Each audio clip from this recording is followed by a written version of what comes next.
right away from them or destroy their retirement plan. And so we've got a job to do to help our members understand the choice and to provide them with all of the information that we possibly can as we make those choices. And then make sure that we do a better job of embracing their individual right to make a decision that's in conflict with their union. And our goal is that maybe we move some of our members along that have not maybe always been in tune, but that at least we can lower the temperature for some that believe that their union doesn't represent their views. So we've got a lot of work to do. And I believe that as we've been doing for 94 years, we'll not only continue to do the work, we'll continue to build an incredible brand, a political brand that out of over 7,000 federal PACs, your fire PAC is in the top 1%. And in the last election cycle, out of 7,000 federal PACs, your fire PAC was the 10th largest contributor to federal candidates. You play at a high level. We play at a high level. But we've also, as we've continued to grow that, we've got to do a better and better job to make sure that our members understand what we're doing on their behalf and hopefully bring them along the way.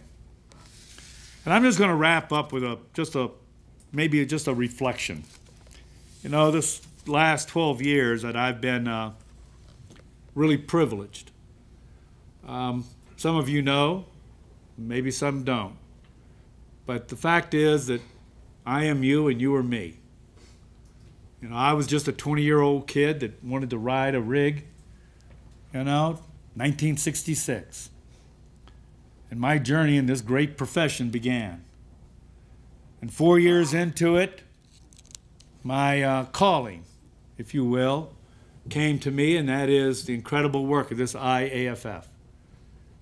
And I've been allowed to be a part of this great union for the last 40 years. This last 12 as your general president. And we've done a lot of work together. I remember 2001 when we marched together in Anaheim. And we took on, unfortunately, Dennis, too many ill-advised fire chiefs and a political structure of ICMA, U.S. Conference of Mayors, NACO, and others. And we prevailed by passing NFPA 1710. We spent $1 million. We bought 2,400 of our own to the process to be able to establish what started and began to be the safe staffing standards that we all embrace. We were able to take a deferred comp plan that used to be owned by the employer, and now that money is owned by you, by our members. We were able to take an idea, a concept about could we build a financial corporation, provide good benefits to our members, create a revenue stream to our union, and take a little piece out of our adversaries along the way. And the idea and the concept of an IFF financial corporation was born. And 9 years ago this August, we started with 0 assets.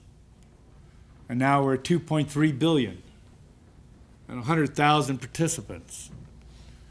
And insurance programs that for tens of thousands of our members provide them good plans, good coverage.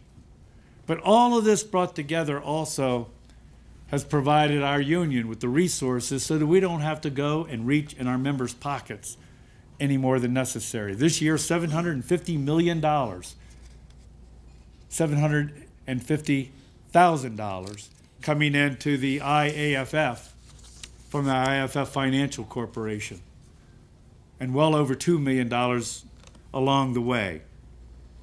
Now, we've built a union where education is at the core of what we do, and an ALTS program is extremely successful. We've been able to make sure our affiliates, you, are provided all the technical assistance and the tools that are necessary to be able to do your very tough job. You're in the trenches every single day. We've been able to build a district field rep program to make sure that we have people on the ground that can go in with crisis management and assist our affiliates. We've been able to do so much in so many ways in building what I think is nothing less than a great union. We've been able to take care of our own when the greatest tragedy in some ways this nation ever experienced. This union stepped forward and took care of 343 families and collected and distributed $162 million to those families. Not a single penny ever used for any administrative oversight. We were able to respond to our members' need in Katrina, and Rita, and Wilma, and the tornadoes that have torn up the Southwest and the floods in the great Midwest. We've been able to make sure that our public safety officers benefit program grew from $100,000 to now $324,000. We've been able to provide our members with a hometown heroes and the ability to use a $3.5 billion tax break to make sure that it's one piece of the puzzle in helping them to provide for health care where our retirees don't have it. Now, we've been able to do a lot of work along the way, and we've done it together. And I want you to know that whether it's making sure that our children go to college through our Howie McClellan Scholarship Fund, or whether it's taking care of our own that suffer serious burns and our burn foundation, whether it's improving the safety of our members through our health and safety symposiums, we're going to continue to build this union. And I would say, last thing and last thought, for our adversaries out there that think they had us on the run, they misjudged who we are, who you are. They thought they'd break your will, maybe break your spirit. Maybe they could break us financially. And the fact of the matter is, all they really did was feed the fire. A fire that has had us on the front lines on behalf of our members for all these decades, going back to 1918. And I can tell you this, when some of our enemy has come and gone, there'll be one constant, and that'll be this IAFF.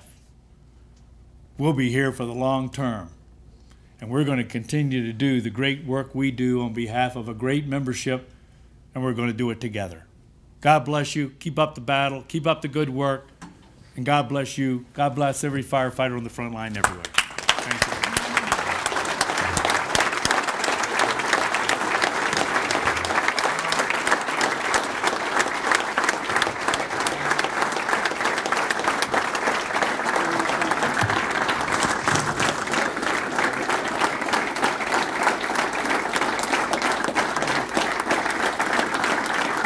Brothers and sisters, we're going to take a quick break. I know the General President has a plane to catch almost immediately, but I'm sure there's guys that would like to take the opportunity to get a picture with you if you have just a moment. Okay, sure, let's do that. And